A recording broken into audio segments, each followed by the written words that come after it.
Hello, I'm Shelley Rothus, and I'm a different kind of victim. Before I get to part two and discussing what my story really is about based upon Ken, I'd like to bring up another topic to help people understand the flaws within our society and the mental health profession. So, let's get started. The topic is going to be based upon humans being a computer. Yes, we are all computers. Yes. So, like I've been describing, based on the bullying online and to my abusers in life, guess what? Like I said, it's both the same thing. Like I had discussed how onlookers are the same online as they are in real life situations when abuse is happening. So, I've also discussed abusive behaviors as to when somebody is having narcissistic behaviors. Now, what's one flaw with that? One flaw would be is how many people will automatically say, "Oh, they're showing abusive behaviors. That means they're an abuser." Like it's continuous, like they do it all the time. No. Just like a person can be depressed, anybody gets depressed, anybody feels anxious, it happens. So, what's the biggest flaw that we have in the mental health profession? Is that somebody comes in, say something really bad happened to them, like after the incident that happened to me, automatically, oh, maybe she's bipolar. Oh, she oh my goodness, she needs help. Oh, oh, oh, let's throw this, mental illness at them. Oh, even heck, even, the people in that bullying group did the same exact thing. That's a learned thing and belief that we have within our society and culture as to what we personally believe is normal. That's how the mental health profession does it too. They say, oh, well, if they're feeling sad or angry, there's something wrong. Well, you know what? We're human. We all have those feelings, whether we want to admit it or not. If we sit there and label things as being bad, how are we supposed to be human? We can't be then. If that's what we're going to consider normal, that we never feel angry, depressed, sad, you know, that's just as bad as telling someone, just get over it. You shouldn't be sad. That shouldn't bother you so much. You know, that's the same difference. Or people thinking that, oh, I love, man, this is just great. Oh, you should see a mental health professional. Just like I stated in another video, is that people that don't even have a college degree or not in the mental health profession have actually helped me more than anybody in the mental health profession. And actually those two people would be Ken and my friend Angela.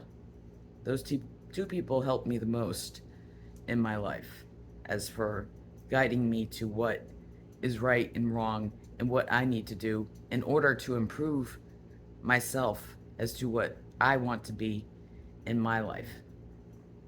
So, back to, I'll give an example of how people make automatic assumptions.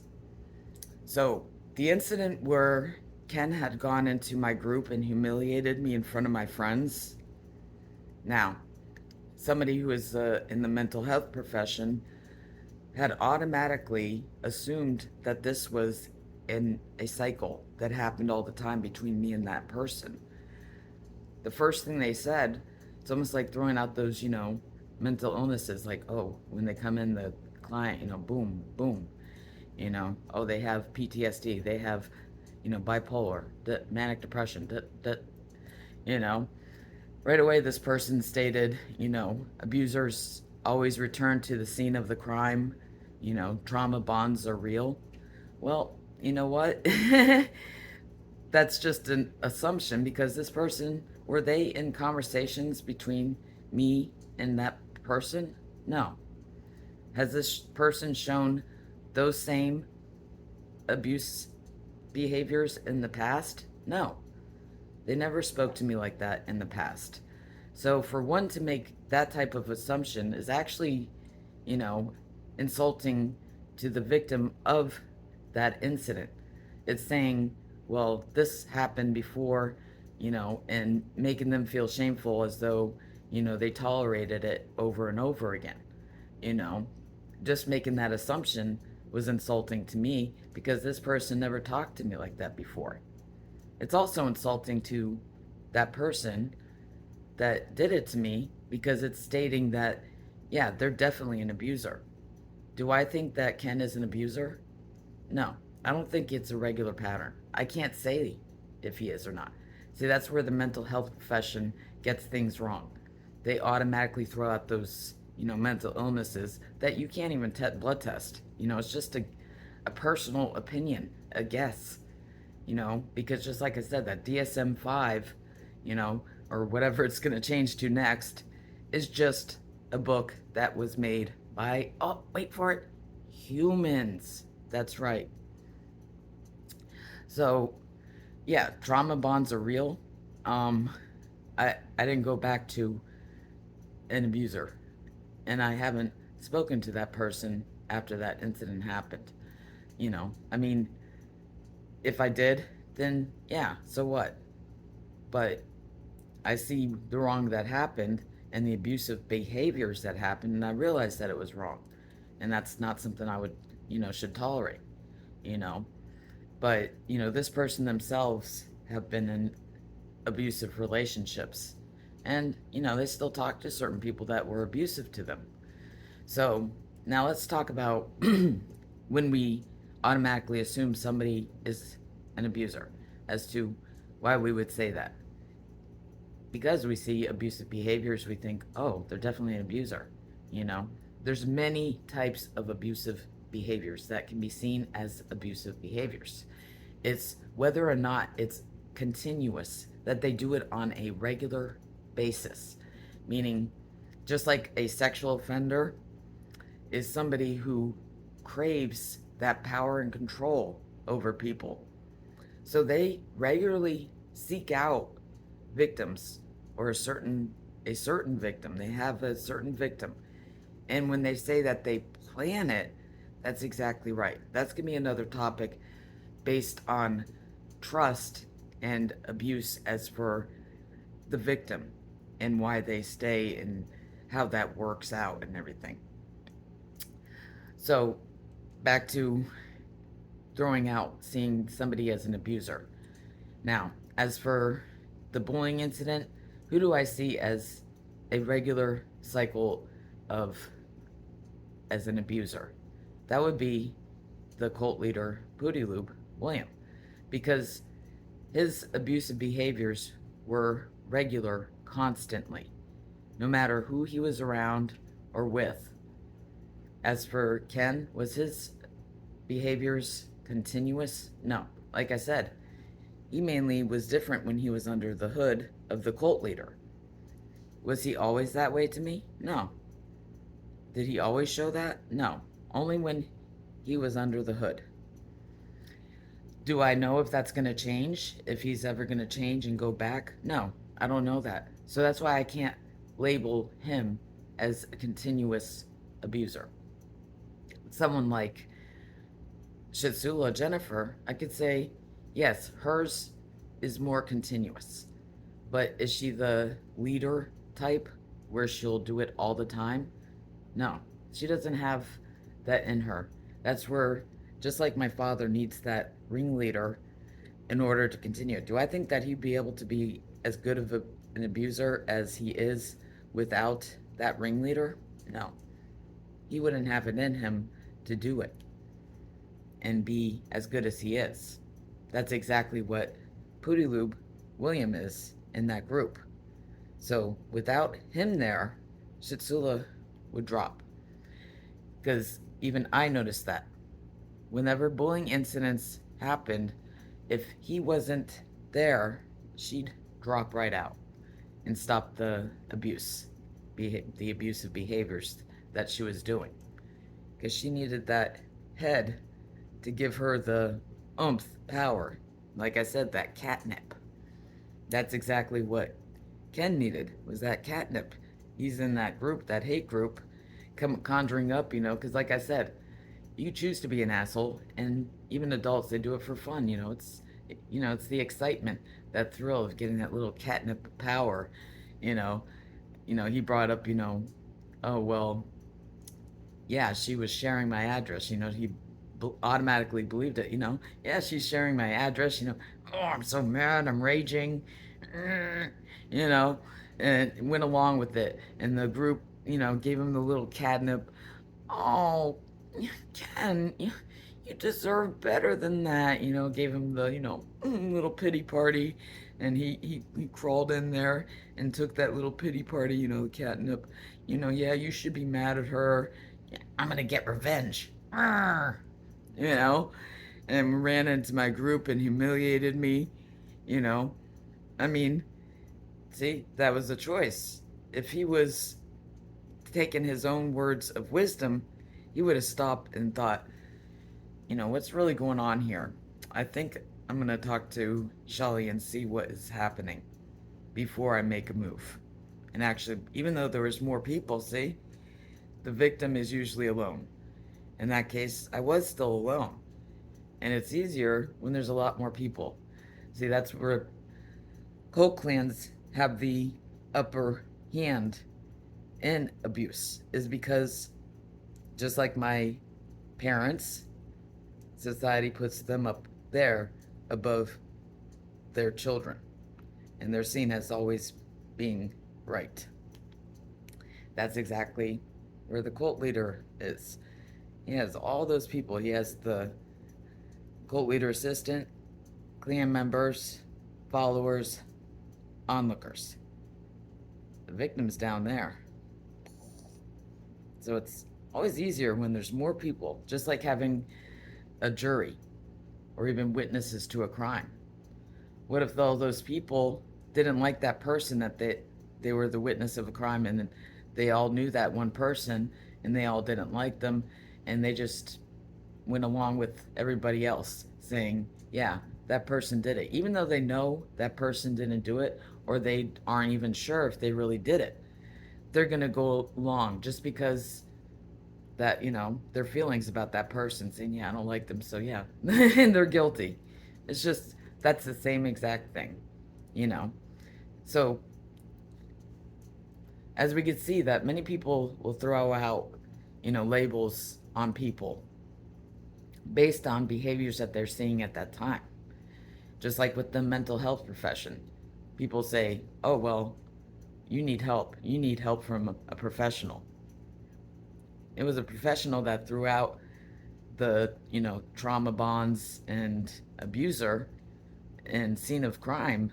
There was no scene of crime in that group where that person did those abusive behaviors, where they talked down to me. Actually, they never spoke in that group. And this person has never spoke to this person that they accused of being an abuser. So how are they to know if they're an abuser? A regular, just calling somebody an abuser, I mean, you just can't throw those words out. Can they show narcissistic behaviors? Yeah, I use those words too. But do I think that they're an abuser altogether? Like a regular serial killer is somebody who goes around and shoots people on a regular basis because they get the thrill out of it? Not everybody's that way. Nobody just craves it. That would be like somebody, then that leads to people getting falsely accused of being that. Like, actually, Ken had made a statement saying that he's armed when they were making up, false accusations saying that, I'm most likely a stalker or a threat in some way. He automatically said, yeah, I'm armed. I mean, that's exactly the same thing.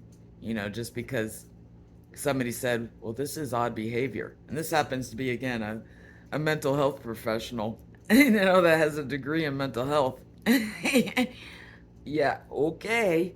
Clowns are us, Yeah, they went to the college of, clowns of idiocy. That's exactly what they did. You know, Heck, there's a lot of mental health professionals that went to that college. I guarantee that. I've seen it too many times. So it's just like, even in, their real life, you know, even others by that, mental health professional, like, they're going to know exactly what's going on in that person's life. Like, this person automatically assumed that the reason I'm having these feelings and I'm not doing so well, I'm depressed, da da da, is due to, they automatically said, you're grieving.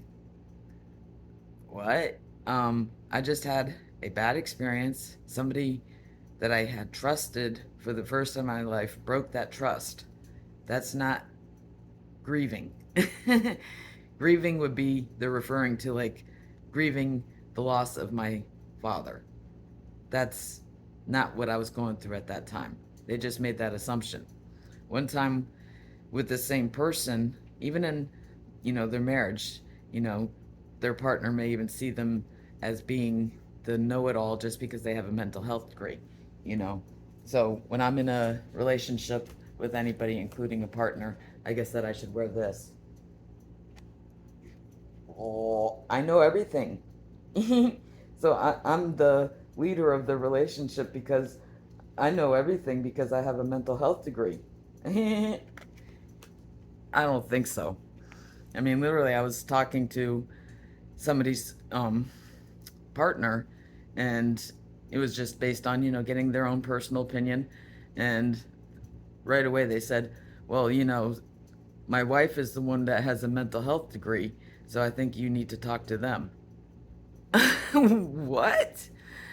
Sorry, you know, and that's exactly how many people in the mental health profession, when they're going through school and everything else, they think that, oh, I got that degree, so now I can even diagnose friends and family and know exactly what's going on. Like I said, I'm going to be real. I'm not going to use all these, psychological terms and, just base it off of a book, like I, showed you I can look up in the Bible as to whether or not to stay with some, jerk that cheated on me. It said, till death do me part, air. Yeah, I'm not going to stay with somebody just because the Bible says that I need to, because that's, it's a fact. I need to stay with them till death do me part, or else I'm a bad person. Yeah, whatever. Same I feel about the mental health profession. Like I said, people made up those therapies and whatnot in order to supposedly help people. And it's not the case. It's, yeah, sure, maybe some of them will work for certain people, but does that mean that it's going to work for everybody? No, because we're human. So, same as with feelings, we're all human. We all have feelings. And with the mental health profession, it's easy to say, well, you have anger and hurt, so that means that you need help and there's something wrong with you. That's ridiculous. I mean, there's so many people out there that have been diagnosed with mental health illnesses that they really don't even have. There are many out there. There are many out there that are on medications that actually cause them more damage than good, that really don't need them. That's one thing that I really liked about my Professor Dyer. Not only is he creative, but he's also knowledgeable, knowing this, because I remember him teaching this, that don't just throw out medications. There's natural ways to deal with feelings if they're getting to the point where it's interfering with your everyday life and being able to do things.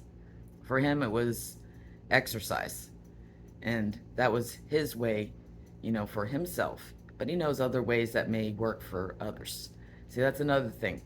Mental health professionals, they think that their way of doing things, like people during the time I was trying to escape kept on saying, well, meditate, do this, that, saying it works, it works.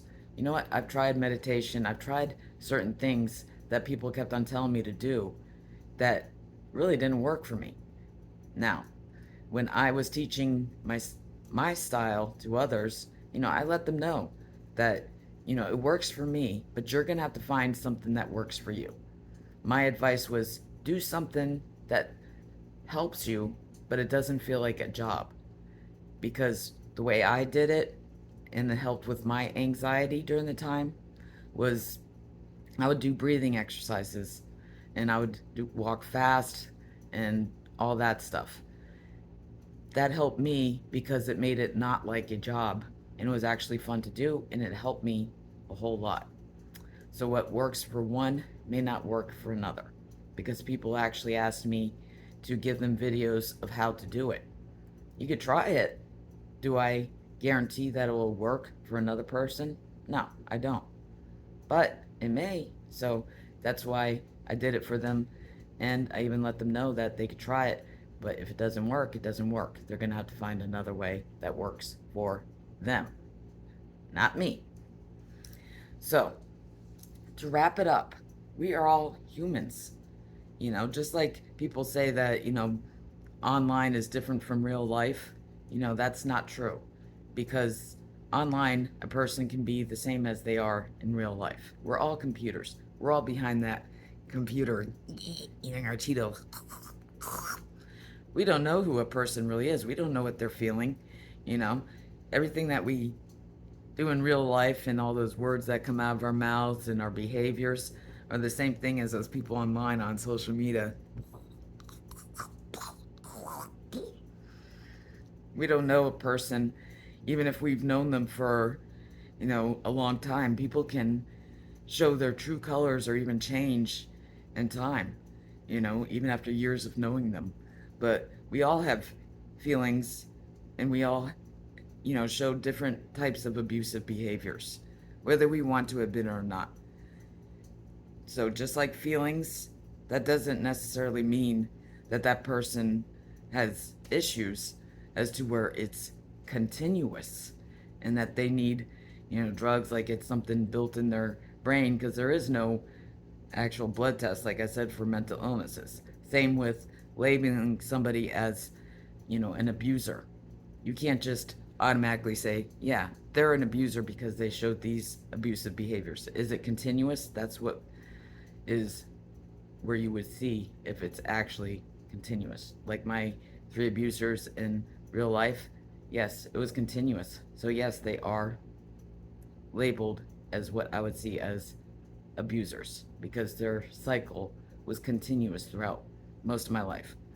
Like I stated, my father didn't show it as much, but my mother and sister showed it. My sister showed it at a young age, as a young child. Even my aunt had noticed that herself and how she treated me. And also, my godmother had noticed these things. So, there was more than just me that noticed it. So, these behaviors, my father's became worse and worse because just like Ken and others are under that cult leader, they're learning more and more abusive behaviors. They're enjoying it and they're getting into it.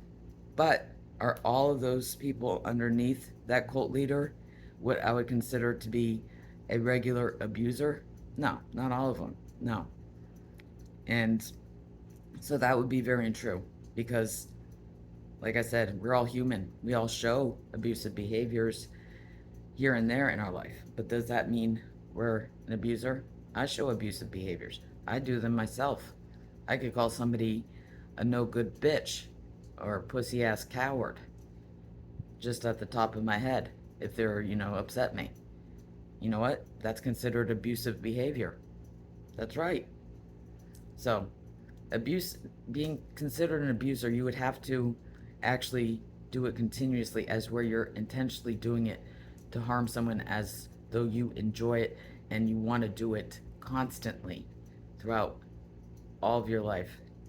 And you like to have that victim as where you feel the need to have a victim all the time in order to feel good about yourself and enjoy things. Because like I said, being an asshole is much easier than being the victim or even being a bigger person because it can be enjoyable.